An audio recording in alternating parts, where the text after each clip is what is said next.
Sir, I am as dejected today as I was on the day the finance minister presented the budget.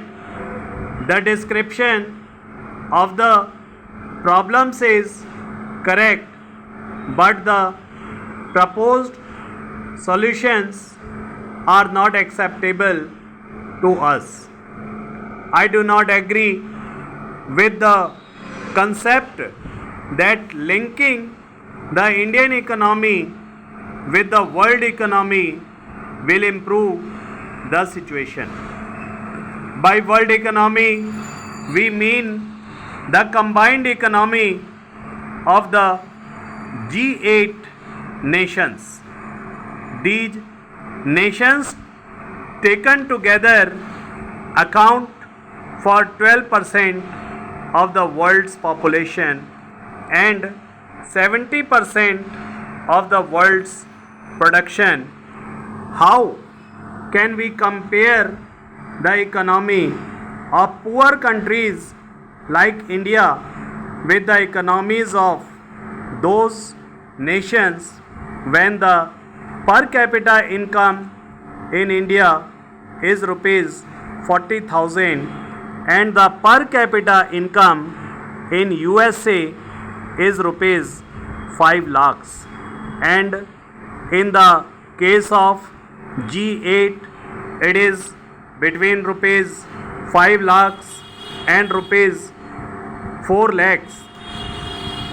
The needs of the Indian people are different from those of the people of America, Britain and Japan.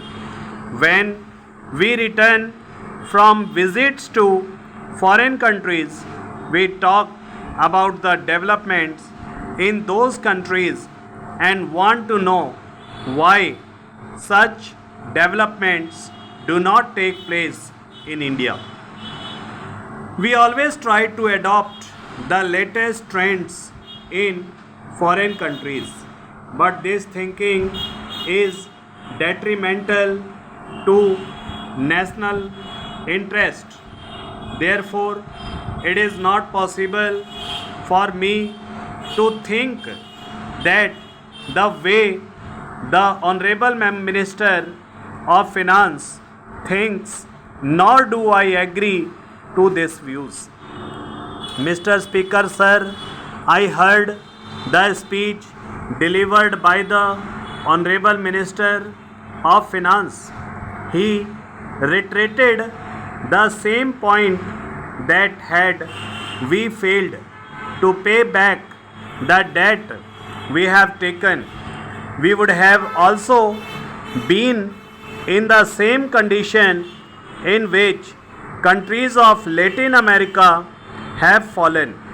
I share the concern of the Honorable Minister about Latin America, whose condition deteriorated because of their close link with international institutions like IMF, World Bank and other financial institutions and multinationals.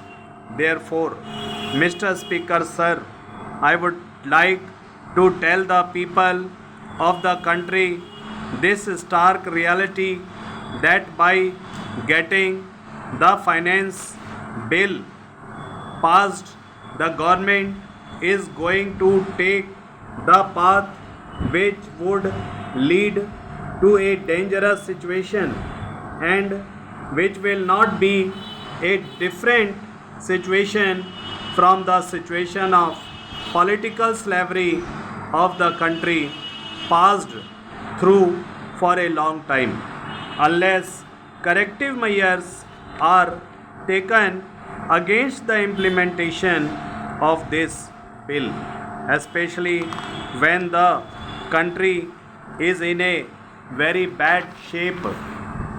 Mr. Speaker, sir, the ultimate goal of Swaraj movement was to instill national feeling in people and attain self-sufficiency. Gandhiji started that movement, and many of the present honorable members of the House did not participate in the movement. At that time, they have been too old to participate in the movement. It might be possible that the students in schools were not taught the lofty ideals of our Swaraj movement in the country, and political leaders also do not bother to understand it. However, it is a fact that if we do not have national feelings and fail to achieve self sufficiency, we would be in great difficulty. I know that the government will be able to get the bill passed in the House, but we cannot associate ourselves with the bill and the policies adopted by the government. After representation of this budget, there has been steep rise in the prices, particularly in regard to fertilizers, and though it has been stated by the honorable minister as a regional issue, it has further deteriorated the financial condition of the farmers.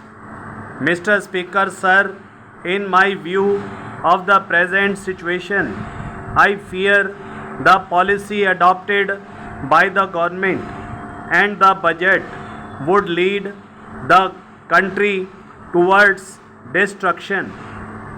The Honorable Minister has not suggested the solution to these three issues the way he should have.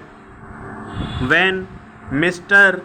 Mir Jafar allowed East India Company to do business in India, he did not visualize the political ramifications of it. He thought that it was just a trading company. He, a senior minister in the Indian cabinet, had stated in the America that the government of India would invite American investment, though ultimately he did not succeed in getting it done, but the policy the Honorable Minister of Finance proposes to implement seems to be very dangerous. I am more disappointed because such a great political like Shri Advani also praised it. It would be possible even for such capitalists as Tata and Birla, whom we accuse of imbalancing the Indian economy, to compete with Rockefeller and Ford. It is a sign of danger for our economy and also for the capitalist system.